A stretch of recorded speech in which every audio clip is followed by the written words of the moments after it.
Assalamualaikum Kang Heru. Waalaikumsalam warahmatullahi wabarakatuh, Nyai. Kang Heru, terima kasih nih Kang. Kita sudah boleh silaturahmi dan juga kita bisa podcast di sini ya Kang Heru ya. Di base camp-nya Heru Survival ya. Saya penasaran banget sama cerita Kang Heru di salah satu gunung di Jawa Tengah, Kang.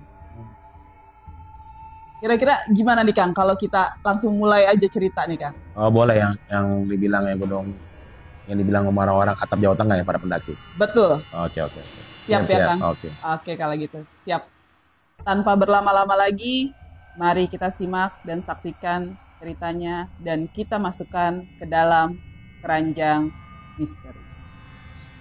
Selamat malam. Assalamualaikum warahmatullahi wabarakatuh. Salam sejahtera dimanapun kalian berada, terutama dari para pemirsa keranjang misteri. Nah, malam ini gue menceritakan tentang perjalanan gue sewaktu mendaki sebuah gunung di Jawa Tengah, yang dimana gunung itu menjadi idola para pendaki ya. Jadi bisa dikatakan atap Jawa Tengah. Nah, gunung tersebut itu namanya Gunung Slamet. Jadi Gunung Slamet itu ketinggiannya 3.428 mdpl ya. Kalau nggak salah, mohon koreksi.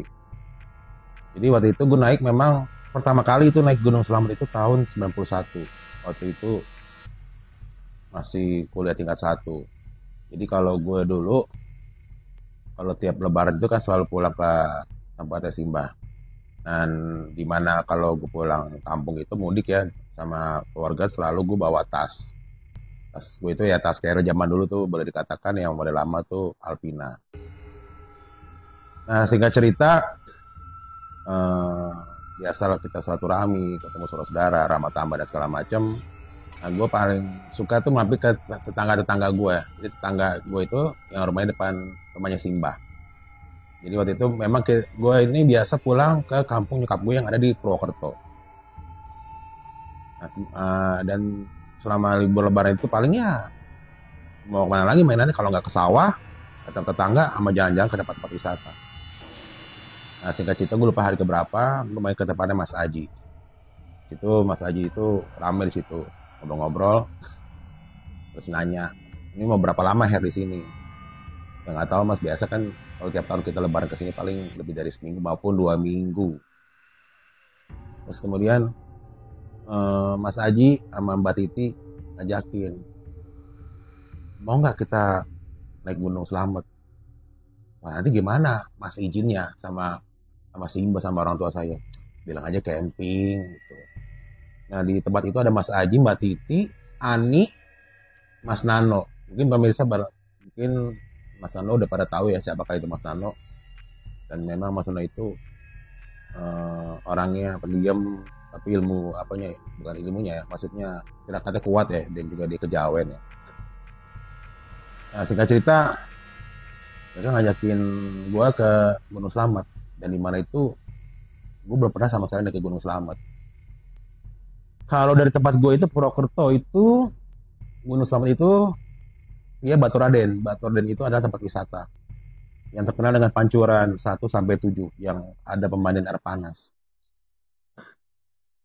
Nah, pas lagi gitu ya gue hanya ketawa-tawa aja kan. Tetap pas mereka nanya gimana, udah sempat ngobrol, mereka pada sibuk lah ngobrol-ngobrol sama saudara-saudara.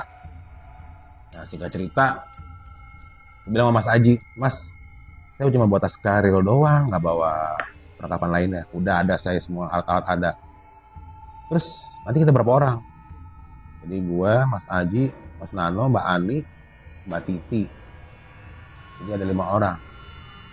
Nah, dia bilang, Mas, kalau naik gunung gak diizinin nih. Bilangnya gimana? Bilang aja head camping ke Batu Raden, pasti diizinin. Ya sedikit ngibul lah.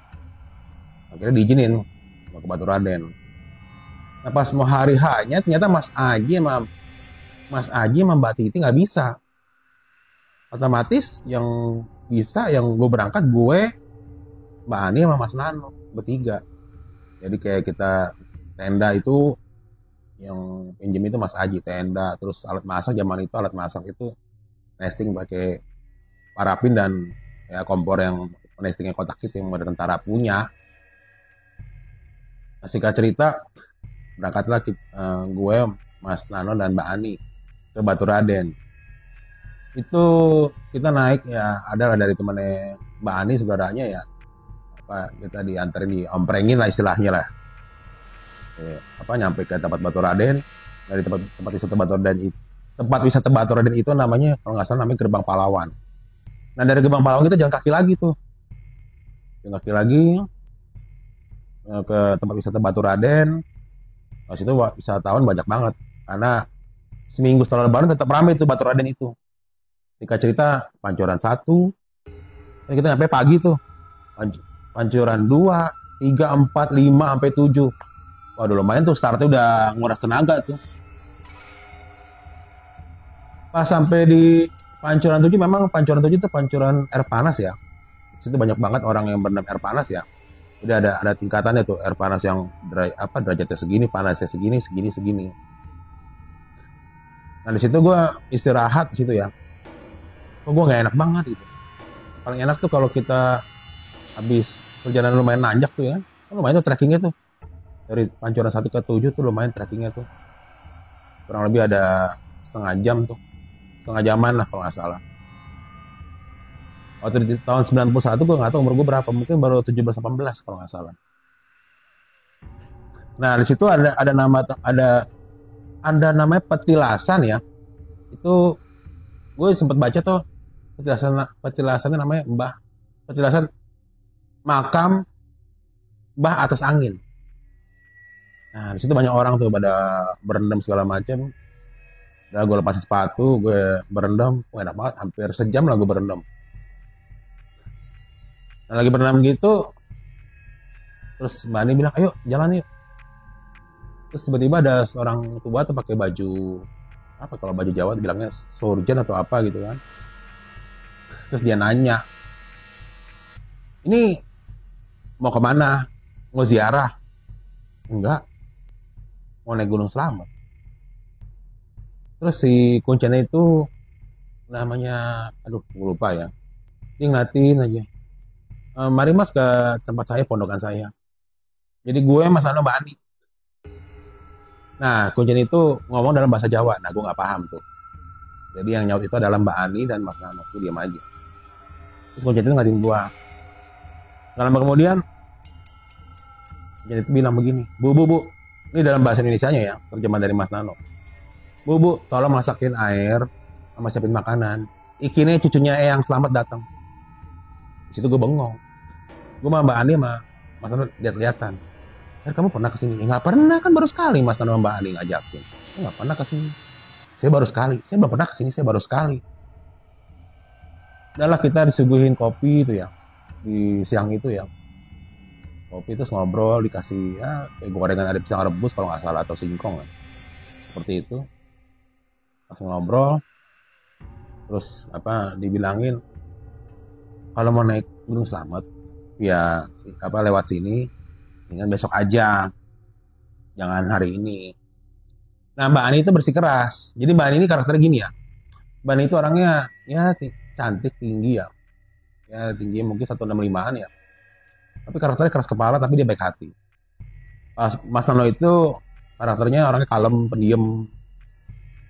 Orangnya perawakannya tegap, keker ya. Karena dia juga seorang petani juga. Dia orangnya diam aja, lebih banyak mengayomi sih. Dia diam aja.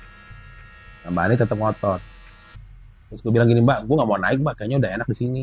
Cuacanya kan adem, pingin tidur. Apalagi kena air panas gitu ya. Habis berendam air panas gitu. Enak banget. Kalau tadi begal-begal hilang. Kayak pingin tidur aja. Terus Mbak Ani tetap bersikeras. Karena kenapa kita nggak bisa ngebantah? Karena semua perjalanan itu Mbak Ani yang biayain. Jadi Mbak Ani itu big boss-nya lah ya. Iya, big boss-nya. Terus Jen itu ngeliatin gue aja. Ya gue biasa aja kan. Saya pernah lihat sampean nih, Mas Heru di mana gitu. Kita ketawa-ketawa aja. Iya serius ini. Nah itu Mas Nano, Mbak Ani ngeliatin aja. Emang kamu pernah kesini? Ya paling ke Batu Raden cuman pernah, sampai Pancoran 7 pernah. Mungkin Mbak pernah lihat saya ini kali Pancoran 7. Tapi saya belum pernah naik Gunung Slamet lewat sini. Kira singkat cerita diceritain Gunung Slamet gini. Terus Mbak Ani tetap kekeh. Ya udah, dengan berat hati saya izinin. Itu tanda kutip tuh, dengan berat hati saya izinin. Tapi setelah asar, ya udah setelah asar baru kita naik. Dan Gunung Slamet via Batu Raden itu, waduh, trekking medannya cukup berat banget ya. Dan untungnya itu memang Mas Anu juga pernah lewat situ, Batu Raden sekali, terus lewat Kuci sekali. Makanya kita terbantu dengan ada Mas Nano. Jadi di kala itu yang bagian leader itu Mas Nano. Terus bagian yang belakang itu sweeper Mbak Ani. Kan gue dulu belum paham tentang gunung, baru cuman hobi-hobi aja, belum masuk Mapala. Mulailah dari pos 1, pos 2. Nama posnya juga aneh-aneh ya. Gue juga agak lupa nama pos-pos itu. Terus sampailah pas maghrib di pos berapa kita istirahat. Terus kita jalan lagi. Nah di situ sempat kita ada papasan dengan pendaki ya. Tapi pendaki itu dia turun. Jadi pas mau maghrib dia mau turun tuh. Pas menjelang maghrib mungkin jam 5:30 dia turun. Di situ gue bilang, Mbak, gue kayaknya nggak enak nih, kayaknya males naik. Wah, si Mbak Ani langsung ceramain gue. Kamu itu anak lanang tuh harus kuat fisik kamu. Kamu kan mau naik gunung, katanya kamu mau naik mau jadi Mapala dan segala macam. Udahlah gue ya dengan sangat terpaksa gue ya ikutin dia jalan lagi. Terus Mas Hano bilang, nih bentar nih istirahat dulu udah maghrib. Ya udah, semakin kita istirahat, tapi belum diri tenda. Setelah pada maghrib kita masih dengar suara ajan tuh ya di kejauhan, baru kita jalan lagi. Pas di pertengahan tuh Mas Hano sempat agak lupa. Gimana ya? Ada percabangan, gue lupa itu percabangan apa itu ya. Jadi itu kata jalur lama. Dulu pernah ada Mapala yang pernah kejeblos di jalur itu. Mbak Anis itu kesel. No, gimana? Masa lupa? Jangan-jangan kita disasarin sama setan sini. Wah, itu Mas Nano langsung.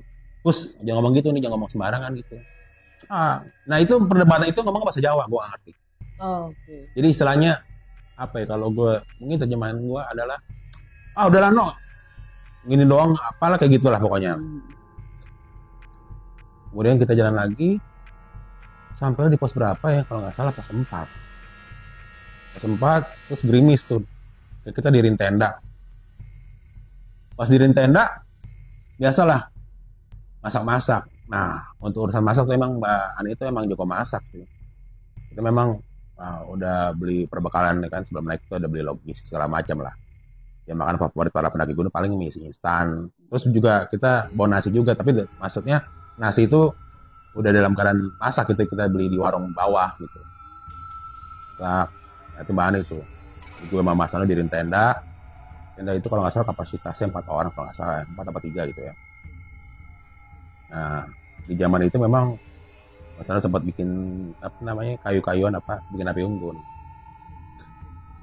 Nah, lagi kita ngobrol gitu kan, terus makan, kita ngobrol ngalur ngidul gitu ya. Udahlah, udah mulai capek.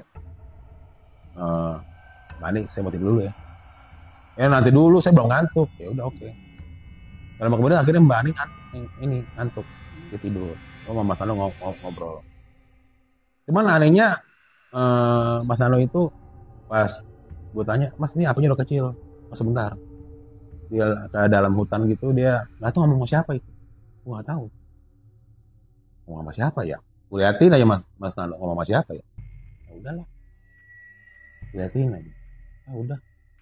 Ngomong sama siapa? Mas, ada pendaki? Oh enggak. Oh enggak, Her.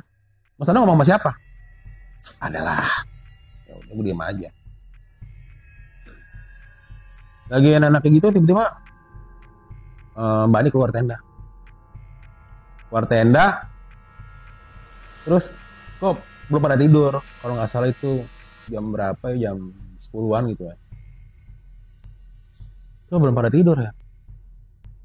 Kan belum ngantuk.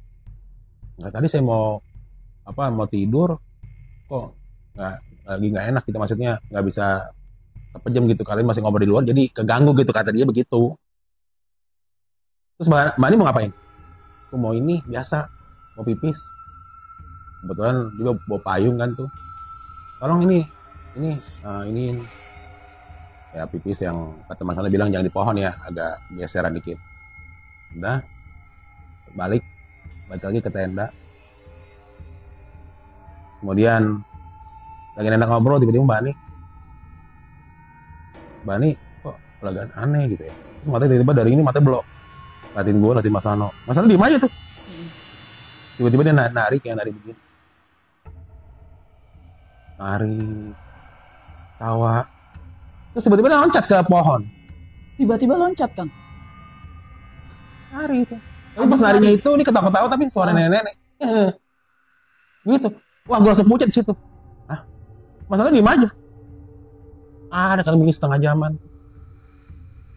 Dan sayap-sayap memang gue dengar ada suara kayak gamelan. Bohong banget nih, mungkin suara angin ya. Gue diem aja. Mas ini kenapa nih Mas? Mas Ano diem aja. Entah apa yang dibaca sama dia nggak tahu, diem aja. Ya soalnya membaca itu, diem aja. Okay. Yang anehnya itu Mbak Ani itu memang di kampus itu memang diikut Mapala ya. Tapi dia bukan seorang pemanjat tebing. Itu bisa naik pohon tanpa alat bantu kayak tali itu. Gue ngeliatin. Sampai gue senterin. Dia naik terus dia turun kepala di bawah. Jadi kalau dalam panjat tebing itu kalau rappelling ini kan begini rappelling. Ini kepala di bawah kaki di atas. Itu namanya kalau teknik turun itu disebut namanya spider, laba-laba. Oke.